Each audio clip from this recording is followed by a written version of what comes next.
আসসালামু আলাইকুম। Quantum academic and admission প্ল্যাটফর্মের পক্ষ থেকে আমি মোহাম্মদ ইমরান স্যার তোমাদের সকলের সামনে উপস্থিত হয়েছি HSC super special target complete revision ক্লাসে। আজকে আমরা আইসিটির প্রথম অধ্যায়ের স্পেশাল প্রথম রিভিশন ক্লাসে উপস্থিত। আমাদের আজকে স্পেশাল ফাইনাল রিভিশন ক্লাসে আমরা প্রথম অধ্যায়ের ইম্পর্টেন্ট টপিক থেকে আসা বিগত সৃজনশীলগুলোর একটু পর্যালোচনা করার চেষ্টা করব। আমরা চেষ্টা করব এই প্রথম অধ্যায়ের যেগুলো থেকে বেশি বেশি বোর্ড পরীক্ষা প্রশ্ন আসে সেগুলো টপিক জাস্ট দেখব, টপিকের মূল কথাটা বলে আমরা প্র্যাকটিস করবো সৃজনশীল, তাহলে মোটামুটি এই অধ্যায় কমপ্লিট। আমরা চেষ্টা করবো একবারে ফাইনালভাবে এই অধ্যায়টা রিভিশন করতে ইনশাল্লাহ। তো আজকে হচ্ছে আমাদের এই অধ্যায়ের ফার্স্ট লেকচার। তো আমাদের প্রথম যে অধ্যায় এটা হচ্ছে বাংলাদেশ ও বিশ্ব প্রেক্ষিত। তো এই অধ্যায়ের মধ্যে অনেকগুলো টপিক রয়েছে। তো আমাদের যেই টপিক থেকে পরীক্ষায় প্রশ্ন বেশিরভাগ এসে থাকে, কলেজের পরীক্ষা হোক বা বোর্ড পরীক্ষা হোক, আমাদের এই টপিকগুলো পড়লেই মোটামুটি এনাফ। তো আমি তোমাদেরকে একটা সাজেশন দেখাচ্ছি, এই হচ্ছে আমাদের সেই সাজেশন। এখানে আমাদের লেখা আছে টপিকের নাম এবং এই টপিক থেকে কোন কোন বোর্ড পরীক্ষায় কোন কোন সালে কতগুলো বোর্ড পরীক্ষায় প্রশ্ন এসেছিল। যেমন বিশ্বগ্রামের ধারণা থেকে আসছিল এতগুলো প্রশ্ন, ভার্চুয়াল রিয়েলিটি থেকে অনেকগুলো আসছিল, artificial intelligence, robotics, cryosurgery, biometrics, bio informatics, genetic engineering, nano technology আর তথ্য যোগাযোগ প্রযুক্তির ব্যবহার নৈতিকতা। এই প্রথম অধ্যায় থেকে আমরা যদি এই টপিকগুলো জাস্ট মেইন কথাটা মনে রাখতে পারি, মূল কথা মনে রাখতে পারি, তাহলে আমরা যত রকম সৃজনশীল আসুক সুন্দরভাবে লিখতে পারবো ইনশাল্লাহ। আমাদের ক্লাসে এই মুহূর্তে জয়েন করছো Janatul Mawa, thank you so much join করছো। সৃষ্টি জয়েন করছো, খুশ হলাম।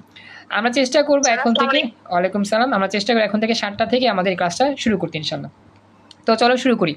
তো আমাদের আজকের ক্লাসে আমরা জাস্ট ইম্পর্টেন্ট টপিকগুলো আগে দেখব, এরপরে আমরা পরবর্তী ক্লাসে যদি বাকি থাকি টপিক তাহলে আমরা পরবর্তী ক্লাসে শেষ করে দিব এই অধ্যায় ইনশাল্লাহ। আমাদের রিভিশন ব্যাচের ক্লাসগুলো হবে আমরা মূল কথাগুলো আগে থেকে জানি, অর্থাৎ আমাদের প্রতি টপিকের যেই ক্লাসগুলো বেসিক ক্লাসগুলো করাই ফেলছি সেগুলো আমার ইউটিউব চ্যানেলে দেওয়া আছে, সেই বেসিক ক্লাসটা তোমরা দেখে নিবা, সেখানে ব্যাখ্যা সহ বুঝাইছি। আজকে আমরা জাস্ট এত ব্যাখ্যা দিব না, আমরা যা একটু ধারণা দিব, রিভিশনের ধারণা দিব, সেই রিভিশনের ধারণা থেকে আমরা সৃজনশীলগুলো কয়েকটা প্র্যাকটিস করবো, বাকিগুলো তোমাদের হোমওয়ার্ক থাকবে। এ হচ্ছে রিভিশন ক্লাসের স্পেশাল বৈশিষ্ট্য। একটু আমাকে জানাও রিভিশন ক্লাসের বিষয়টা বুঝতে পারছো কিনা।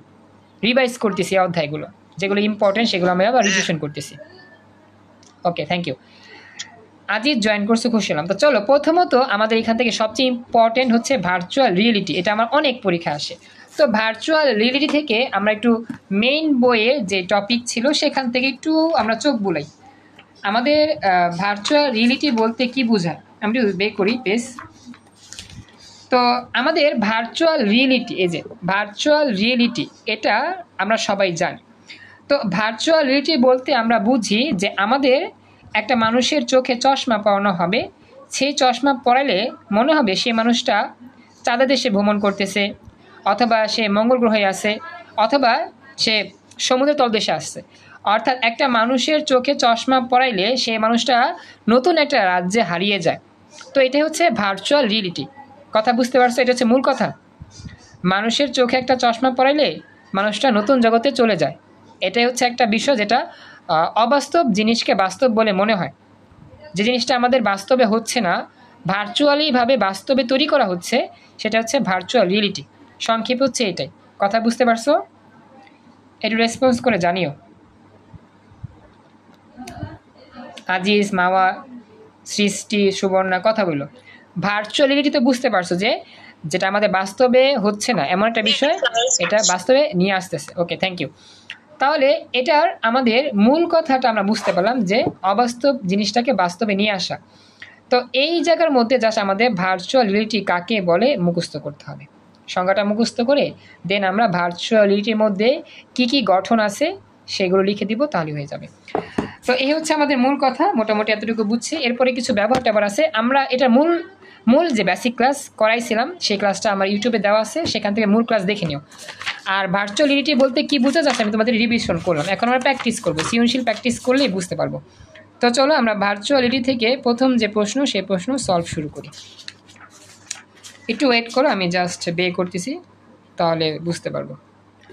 আমাদের মনে রাখতে হবে ভার্চুয়াল রিয়েলিটি থেকে প্রশ্ন আসলে আমাদের সিমুলেশন, কৃত্রিম পরিবেশ তৈরি, এই কথাগুলো সৃজনশীল ইম্পর্টেন্ট। যেমন দেখো, আমাদের এটা হচ্ছে ঢাকা বোর্ড 24 সালে, দিনাজপুর 24 সালে আসা একটা প্রশ্ন।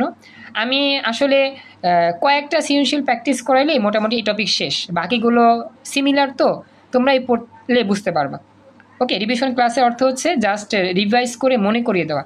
ওকে, তো দেখি কি বলছে। বাংলাদেশের পোশাক তৈরির একটি শিল্প প্রতিষ্ঠান চতুর্থ শিল্প বিপ্লবের সাথে তাল মিলে চলতে বিশ্বমানের একটি কারখানা স্থাপন করার পরিকল্পনা করছে, যেখানে মানুষের সাহায্য ছাড়াই অ্যাকচুয়েটর এবং কম্পিউটারের সাহায্যে পোশাক তৈরির অধিকাংশ কাজ করা সম্ভব হবে। অর্থাৎ মানুষের সাহায্য ছাড়াই কম্পিউটার দিয়ে পোশাক তৈরি করবে। কারখানাটি স্থাপনের উদ্দেশ্যে প্রকৌশলীগণ কৃত্রিম সিমুলেটেড পরিবেশ তৈরি করে কারখানাটির ত্রিমাত্রিক মডেল প্রণয়ন করেন। এই দেখো, সিমুলেটেড বা সিমুলেশন, এটার মানে হচ্ছে ভার্চুয়াল রিয়েলিটি। কৃত্রিম সিমুলেটেড, এই কথাগুলো থাকাই মানে এখানে ভার্চুয়াল রিয়েলিটি কথা আছে।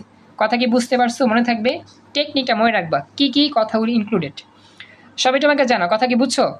এই লাইনটা দ্বারাই বুঝতে হবে এটা সিমুলেটেড মানে ভার্চুয়াল রিয়েলিটি। এখন দেখো আমাদের, হ্যাঁ আজিজ কিছু বলতেছো, আবার বলো। আচ্ছা, এবার দেখো গণনে বলছে নকশা প্রণয়নে প্রকৌশলী গণের ব্যবহৃত প্রযুক্তির ব্যাখ্যা করো। মানে এখানে আমাদের নকশা প্রণয়নে যে প্রকৌশলীগণ যে প্রযুক্তি নিয়ে আলোচনা করছে সেটা ব্যাখ্যা করতে হবে। তো এখন আমরা প্রথমে মূল কথা লিখব। মূল কথা হচ্ছে যে নকশা প্রণয়নে প্রকৌশলীগণের ব্যবহৃত প্রযুক্তিটির নাম ভার্চুয়াল রিয়েলিটি। এই কথাটা মূল কথায় লিখতে হবে, কারণ আমাদের গণনের উত্তর হচ্ছে মূল কথা আগে লিখতে হয়। তো মনে রাখবা যে উদ্দীপকের নকশা প্রণয়নে প্রকৌশলীগণদের ব্যবহৃত প্রযুক্তির নাম ভার্চুয়াল রিয়েলিটি। নিচে ভার্চুয়াল রিয়েলিটি প্রযুক্তি ব্যাখ্যা করা হলো। সবাই কি বুঝতে পারছো? উদ্দীপক পড়ে প্রযুক্তির নাম প্রথমে বলতে হবে, তারপর তুমি ব্যাখ্যা করলে তুমি ফুল মার্ক পাবা। কিন্তু প্রযুক্তির নাম না বলে ব্যাখ্যা করলে নাম্বার পাবা না, এটা আমি আগেও বলছিলাম। এটা আমাকে জানো, কথা বুঝতে পারছো কিনা? এতটুকু বুঝতে পারছো? একটু কথা বলি। আচ্ছা, এইবার আমাদের এখানে নিচে যা যা ব্যাখ্যা লেখা আছে এটা তুমি প্রতিটা সৃজনশীলে হুবহু কপি করবা, হুবহু নকল করবা। আমি জাস্ট একটা বুঝা দিই, বাকি যত সৃজনশীল আসছে গঠন সম্পর্কে, প্রযুক্তির ব্যাখ্যা সম্পর্কে, এগুলো হুবহু কপি করে দিলেই হবে। ভার্চুয়াল রিয়েলিটি হলো হার্ডওয়্যার ও সফটওয়্যারের মাধ্যমে তৈরিকৃত এমন এক ধরনের কৃত্রিম পরিবেশ যা ব্যবহারকারীদের কাছে উপস্থাপন করা হলে মনে হয় এটি একটি বাস্তব পরিবেশ। ভার্চুয়াল রিয়েলিটি পরিবেশ তৈরির জন্য শক্তিশালী কম্পিউটারের সংবেদনশীল গ্রাফিক্স ব্যবহার করতে হয়। মানে ভার্চুয়াল রিয়েলিটি পরিবেশ তৈরি করতে কম্পিউটারের গ্রাফিক্স ব্যবহার করতে হয়, যেটা সবচেয়ে কি শক্তিশালী। ওয়ালাইকুম সালাম, সাইমা জয়েন করছো, থ্যাংক ইউ। এর পরবর্তী অংশ খেয়াল করো। তো আমাদের এরপরে বলতেছে যে সাধারণত গ্রাফিক্স আর ভার্চুয়াল জগতের গ্রাফিক্সের মধ্যে তফাৎ হলো এখানে শব্দ এবং স্পর্শকেও যথেষ্ট গুরুত্ব দেওয়া হয়। সাধারণ গ্রাফিক্স কম্পিউটারের মধ্যে একরকম, আর ভার্চুয়ালের গ্রাফিক্সের মধ্যে হচ্ছে তোমার শব্দ শুনতে পাইবা, স্পর্শ করলে এর অনুভব প্রকাশ করতে পারবে বা অনুভবটা পাবা। এরকম ব্যবহারকারীরা যা দেখে এবং স্পর্শ করে তা বাস্তবের কাছাকাছি বোঝানোর জন্য বিশেষভাবে তৈরি করা হয় চশমা আর হেলমেট। আর এই হেলমেটের নাম হচ্ছে হেড মাউন্টেড ডিসপ্লে, HMD। এটা মনে রাখবা, পরীক্ষা দিয়ে আসবা। এছাড়াও অনেক সময় হ্যান্ড গ্লাভস, বুট, শুট ব্যবহার করা হয়। অর্থাৎ ভার্চুয়াল রিয়েলিটিতে যা যা দেখতে পাই তা যা সত্যি মনে হয়, এই জন্য একটা গ্লাভস পরা হয় হাতে, একটা বুট জুতা পরানো হয়, চোখে একটা চশমা লাগানো হয়, যাতে মনে হয় যে আমি সত্যি সত্যি সেই পরিবেশে বিচরণ করতেছি। উচ্চ ক্ষমতা সম্পন্ন কম্পিউটারে গ্রাফিক্স ব্যবহারের মাধ্যমে দূর থেকে পরিচালনা করার প্রক্রিয়াটি সম্পন্ন হয়। একে টেলিপ্রেজেন্স বলে। মানে এই ভার্চুয়াল রিয়েলিটির যে মনিটরিং সেটা দূর থেকে করা হয় কম্পিউটার দিয়ে, আর এটাকে বলা হয় টেলিপ্রেজেন্স।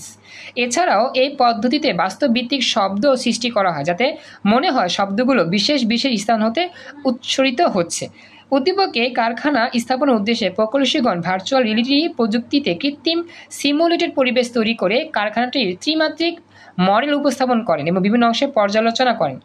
তো এই যে ত্রিমাত্রিক, এখানে যে বলছে আমাদের যে ত্রিমাত্রিক মডেল, এই ত্রিমাত্রিক মডেল মানেই বুঝতে হবে এখানে ভার্চুয়াল রিয়েলিটি, কারণ দ্বিমাত্রিক হলে ভার্চুয়াল রিয়েলিটি হতো না, ত্রিমাত্রিকই ভার্চুয়াল রিয়েলিটি সম্পন্ন হয়। সবাইকে কথা বুঝতে পারছো এতটুকু? এটা আমাকে জানাইও পরীক্ষাতে। আমি বলি আজিজ, তোমার কি নেট সমস্যা হচ্ছে? আমাকে একটু জানাইও। আচ্ছা বলি আজিজ, কিছু মনে করো না, আমার এটা তো রিভিশন ক্লাস, বেসিক ক্লাসে আমি সব ব্যাখ্যা দিয়ে পড়াইছি অনেক সুন্দর করে, ওই ক্লাসটা লিঙ্ক দিব, দেখে নিও। আপাতত রিভিশন ক্লাস তো আমি রিভাইজ করে যাচ্ছি, কারণ রিভিশন ক্লাসের সময় কম, তো টপিকগুলো ভালো করে আয়ত্ত করে পড়তে হবে, অধ্যায়গুলো তাতেই শেষ করতে হবে, এই জন্য আর কি। আচ্ছা যাই হোক, তো আমি একটা পড়াইলাম, তো আমি আরেকটা দেখি। হ্যাঁ, একটা তো পড়াইছি, আরেকটা আমি একটু দেখি ভার্চুয়ালিটি থেকে আসা প্রশ্ন, দেখি কীরকম হইতে পারে, একটু ওয়েট করো। আচ্ছা, এখানে একটা বিষয় খেয়াল করো, যশোর 24-এ আসা প্রশ্ন, ডক্টর রতন ত্বক ক্যান্সার আক্রান্ত রোগীর চিকিৎসা নিম্ন তাপমাত্রা প্রয়োগ করার মাধ্যমে সম্পন্ন করেন। নিম্ন তাপমাত্রা বলতে আমরা বুঝি ক্রায়োসার্জারি, কিন্তু চিকিৎসার পূর্বে তিনি একটি সিমুলেটেড অপারেশনের মাধ্যমে অভিজ্ঞতা লাভ করেন। এখানে দেখো সিমুলেটেড আছে, সিমুলেটেড মানে কি? Virtual reality. এক কথায় এই যে তুমি পেয়ে গেছো উত্তরটা, সিমুলেটেড মানে হচ্ছে ভার্চুয়াল রিয়েলিটি। মনে থাকবে সবার কথাটা, একটু আমাকে জানাও, দ্রুত রেসপন্স করো, বুঝছো এতটুকু? এখন গহনঙে বলছে কি, ডক্টর রতনের অপারেশনের অভিজ্ঞতা লাভের প্রযুক্তিটি শিক্ষা, গবেষণা ও ব্যবসায় বাণিজ্যে ব্যবহৃত হয়, ব্যাখ্যা করো। আসলে এখানে কিন্তু আমাদের ভার্চুয়াল রিয়েলিটি প্রযুক্তি। ওয়ালাইকুম সালাম, রোজামণি জয়েন করছো, থ্যাংক ইউ। এখন থেকে নিয়মিত ক্লাস করো, হ্যাঁ ক্লাস মিস দিও না, 7টা বাজে প্রত্যেক দিন, 7টা বাজে ক্লাস শুরু হবে ইনশাল্লাহ। আচ্ছা থ্যাংক ইউ, জয়েন করছো। দেখো তো যেখানে ছিলাম, তো মনে রাখবা যে আমাদের এইখানে গহনং প্রশ্নে কিন্তু ভার্চুয়াল রিয়েলিটির ব্যাখ্যা চাই নাই, বা ভার্চুয়ালিটির গঠন বৈশিষ্ট্য চাই নাই, চাইছে কি এই ভার্চুয়ালিটি কোন কোন ক্ষেত্রে ব্যবহার করা হয়। শিক্ষা ক্ষেত্রে ব্যবহার করা হয়, গবেষণায় ব্যবহার করা হয়, ব্যবসা বাণিজ্যে ব্যবহার করা হয়। তুমি যদি এখানে গঠন দিয়ে আসো পরীক্ষায় 0 দিবে। তোমাকে প্রশ্ন পড়ে বুঝতে হবে যে কখন গঠন চায়, কখন ব্যবহার চায়। এখানে আমাদের ভার্চুয়ালিটির ব্যবহার চাইছে, যে কোন কোন ক্ষেত্রে ভার্চুয়ালিটি ব্যবহার করা হয়। কথা কি বুঝতে পারছো? মনে থাকবে? কথা বলো।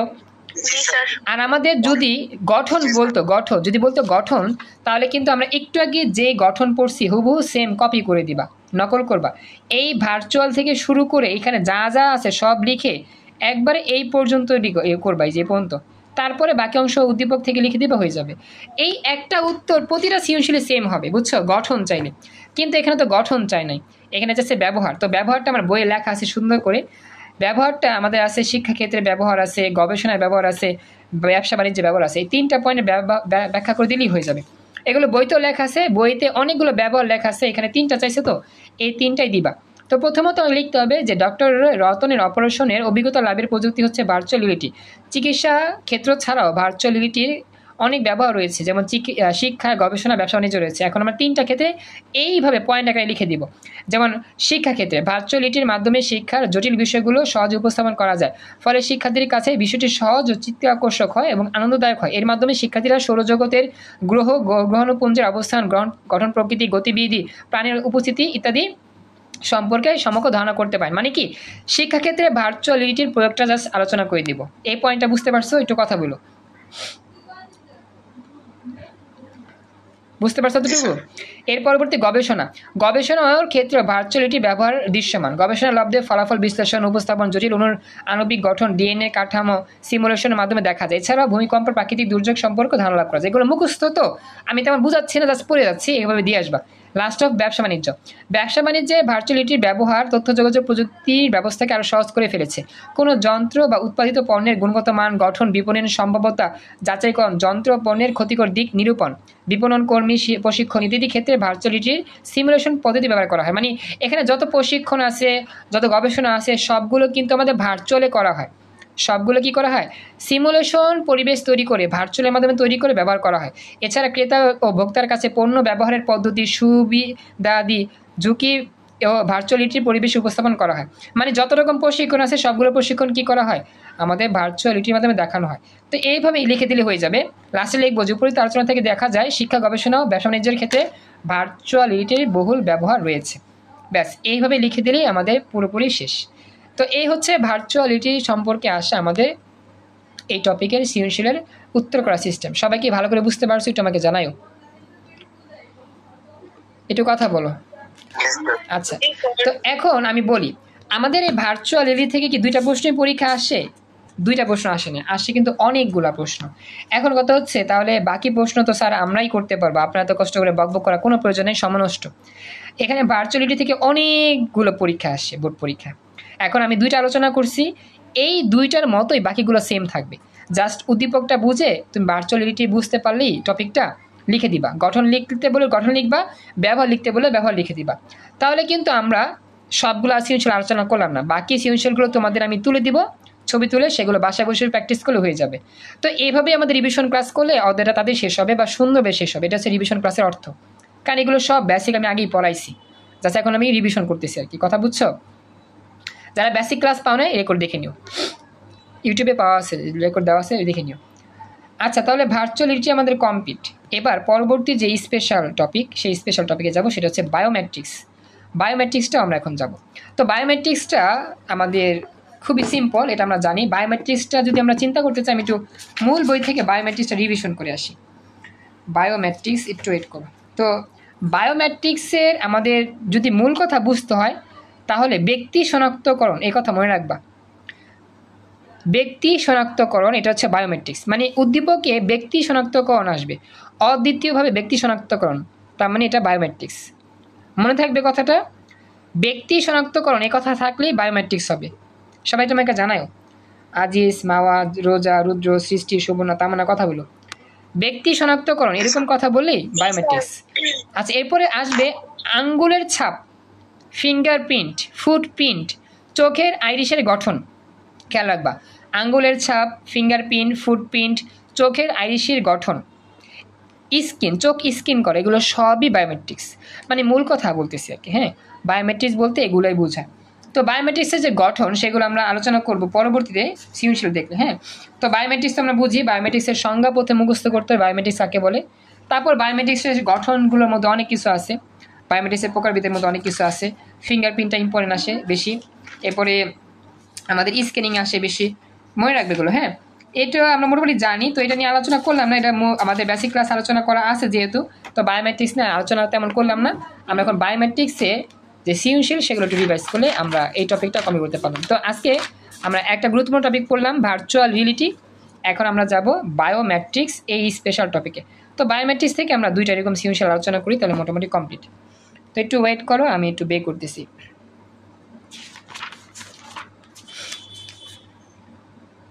দেখো, তো আমাদের এখানে রাজশাহী বোর্ড 24 সালে যে আসা প্রশ্ন, সেখান থেকে আমরা একটা স্পেশাল নেই, স্পেশাল প্রবলেম। খেয়াল করো, এখানে বলতেছে যে ক গার্মেন্টস ফ্যাক্টরিতে অগ্নিসংযোগে নিহত শ্রমিকদের পরিচয় শনাক্ত করতে ডিএনএ পরীক্ষা করা হয়। এই যে ডিএনএ টেস্ট, এটাও কিন্তু একটা ব্যক্তি শনাক্তকরণের জন্য ব্যবহার করা হয়। অপরাধ শনাক্ত করার জন্য কিন্তু ডিএনএ টেস্ট করা হয়। তো ডিএনএ টেস্টটা কিন্তু আমাদের বায়োমেট্রিক্সের মধ্যেই পড়ে। কথা কি বুঝছো?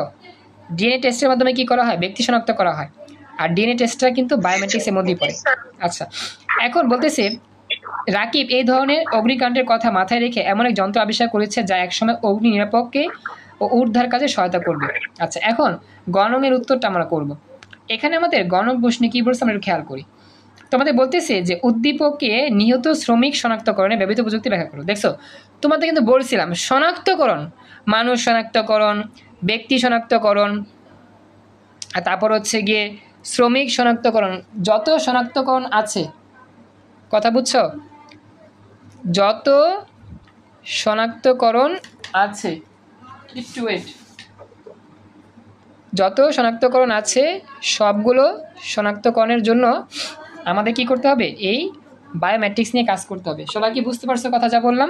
মন থাকবে? আচ্ছা, তো চলো এবার আমরা এটার ব্যাখ্যাটা দিব। হ্যাঁ, প্রথমত আমরা লিখব যে এখানে প্রযুক্তির নাম কি। উদ্দীপকে নিহত শ্রমিক শনাক্তকরণের ব্যবহৃত প্রযুক্তি হচ্ছে বায়োমেট্রিক্স, নিচে ব্যাখ্যা করা হলো। তথ্য প্রযুক্তিতে বায়োমেট্রিক্স বলতে ওই কৌশল বা পদ্ধতিকে বোঝায় যা মানবদেহের বিভিন্ন বৈশিষ্ট্য যেমন ডিএনএ, আঙ্গুলের ছাপ, চোখের রেটিনা, আইরিশ, ভয়েস প্যাটার্ন, মুখমণ্ডলের প্যাটার্ন, হাতের মাপ ইত্যাদি প্রমাণ করার উদ্দেশ্যে বিশ্লেষণ করা হয় ও পরিমাপ করে ব্যক্তি শনাক্ত করা যায়। তো প্রথমত আমরা বায়োমেট্রিক্স এর সংজ্ঞা দিব। যদি এখানে বায়োমেট্রিক্সের সংজ্ঞা দেন, প্রথমে লিখবা বায়োমেট্রিক্সের সংজ্ঞা। প্রথমত উল্লেখ করতে হবে প্রযুক্তির নাম হচ্ছে বায়োমেট্রিক্স, তারপর উল্লেখ করতে হবে এটার সংজ্ঞা। সবাইকে কথা বুঝতেছো? প্রথমে প্রযুক্তির নাম বলবা, তারপর প্রযুক্তির সংজ্ঞা বলতে হবে যে কোনো প্রশ্নের জন্য। আচ্ছা, এরপরে দেখো, তো এরপরে আমরা আলোচনা করতেছি যে বলতেছে বায়োমেট্রিক্স এককভাবে পরিমাপযোগ্য বিষয় দিয়ে শনাক্তকরণ কাজ সম্পন্ন করে। একটু স্পিকার মিউট রেখো, সবাই স্পিকার চাপ দিয়ে রেখো। তো এরপরে বলতেছে যে এটি শারীরিক ও আচরণগত দুইভাবে ব্যক্তিকে শনাক্ত করা যায়। মানে ব্যক্তি শনাক্তকরণ দুইভাবে হয়, একটা শারীরিক শনাক্তকরণ, একটা হচ্ছে আচরণগত শনাক্তকরণ। এটা আমরা জানি। শারীরিক শনাক্তকরণ বায়োমেট্রিক্সে উপাদান হতে পারে ব্যক্তির কণ্ঠস্বর, ডিএনএ, আঙ্গুলের ছাপ ইত্যাদি। মানে আমরা যখন ব্যক্তি শনাক্তকরণ করব দুইভাবে করা যায়। একটা হচ্ছে তোমার শারীরিক শনাক্তকরণ, আর একটা হচ্ছে আচরণ শনাক্তকরণ। দুইভাবে ব্যক্তিকে শনাক্ত করা যায়। আর শারীরিকভাবে শনাক্তকরণ করতে গেলে মানুষের কণ্ঠস্বর যাচাই করতে হয়, ডিএনএ টেস্ট করতে হয়, ফিঙ্গারপ্রিন্ট নিতে হয়। এগুলো সবই আমাদের শারীরিকভাবে ব্যক্তি শনাক্তকরণের বায়োমেট্রিক্স। কথা বুঝতে পারছো? রেসপন্স করবা, সবাই কথা বলো। এতটুকু বুঝছো? আচ্ছা, এরপরে নেক্সট, পরবর্তীতে উদ্দীপকে যেহেতু মানুষগুলো মৃত, তাই এক্ষেত্রে লাশ বায়োমেট্রিক্স উপাদান হিসেবে ডিএনএ টেস্টের মাধ্যমে শনাক্তকরণ করা যাবে। কারণ কি, এখানে মানুষগুলো যেহেতু মারা গেছে, তাদের কণ্ঠস্বর তো যাচাই করা যাবে না, কারণ তারা কথা বলতে পারবে না। তাদের আঙ্গুলের ছাপ হবে না, কারণ কি আগুনে পুড়ে গেলে আঙ্গুলও কিন্তু ছাপ থাকে না। শুধুমাত্র ডিএনএ টেস্টের মাধ্যমে এটা করা যাবে। কথা কি বুঝছো এতটুকু? ফরহাদ জয়েন করছো, থ্যাংক ইউ। আচ্ছা, তো আমরা এটুকু কমপ্লিট করলাম। ওকে, এতটুকু কমপ্লিট। এরপরে লাস্ট অফ অল কিন্তু বলছে যে ডিএনএ টেস্ট করার জন্য নমুনা হিসেবে চুল নেওয়া যায়, রক্ত লওয়া যায়, লালা লওয়া যায়, শুক্র রস লওয়া যায় ইত্যাদি ব্যবহার করা যায়। এসব নমুনা থেকে ডিএনএ প্রোফাইলিং, টাইপিং বা ফিঙ্গার প্রিন্টিং করা হয়। পরবর্তীতে মৃত ব্যক্তির আত্মীয় স্বজন ব্যবহার্য জিনিসপত্র থেকে পরিচয় নির্ণয় করা হয়। ব্যাস, এতটুকু লিখে দিলেই আমাদের কি হয়ে যাবে, এই বায়োমেট্রিক্সের উদ্দীপকটা কমপ্লিট হয়ে যাবে। তো এই যে যতটুকু আলোচনা করছি বুঝতে পারছো কিনা আমাকে জানাও। জি স্যার, ক্লিয়ার বুঝতে পারছি। ওকে, থ্যাংক ইউ। তার মানে এটা আমাদের কমপ্লিট। এবার নেক্সট আরেকটা এরকম প্রশ্ন নেই যেটা আমাদের বায়োমেট্রিক্স থেকে এসেছিল। তো একটু ওয়েট করে, আমি একটু বে করতেছি।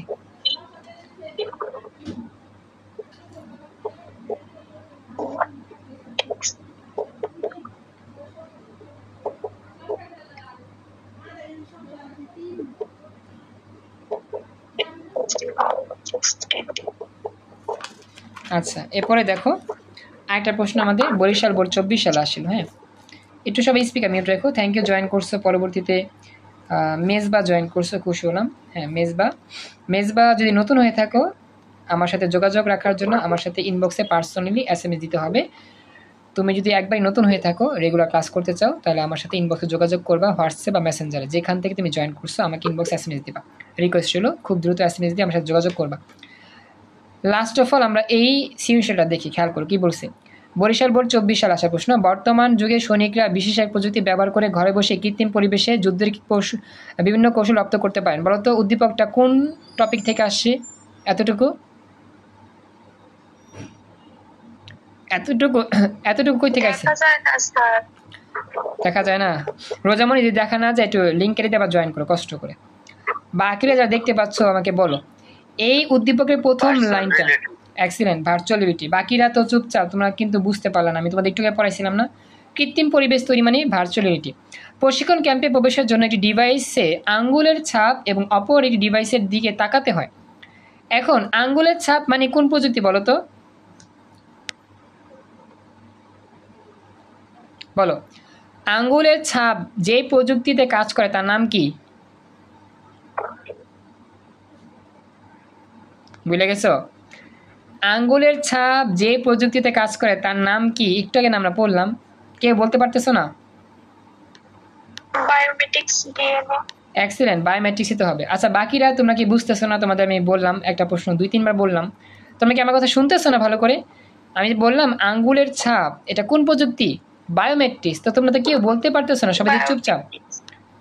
জাতুল মাওয়া, রুদ্র, সুবর্ণা, তামান্না, তোমরা কি শুনতেছো না আমার কথা? আমি তো বললাম একটা প্রশ্ন করলাম, তোমরা কি প্রশ্ন শুনতে পাও নাই? উত্তর দিলা না কেন? চুপচাপ কেন থাকলো তোমরা? তোমাদের কিন্তু উত্তর দিতে হবে, চেষ্টা করবো উত্তর দেওয়ার জন্য। যাই ভুল হোক সমস্যা নেই, চেষ্টা করবা। আচ্ছা, এখন বলছে গহনঙে উদ্দীপকে প্রশিক্ষণ ক্যাম্পে প্রবেশে ব্যবহৃত প্রযুক্তি পদ্ধতির দুটির তুলনামূলক বিশ্লেষণ করো। তো এক জায়গায় প্রবেশ করতে লাগে আঙ্গুলের ছাপ, আর এক জায়গায় প্রবেশ করতে লাগে কি? মিলতে সমস্যা হচ্ছে তাই। আচ্ছা, বুঝতে পারি, সমস্যা নেই।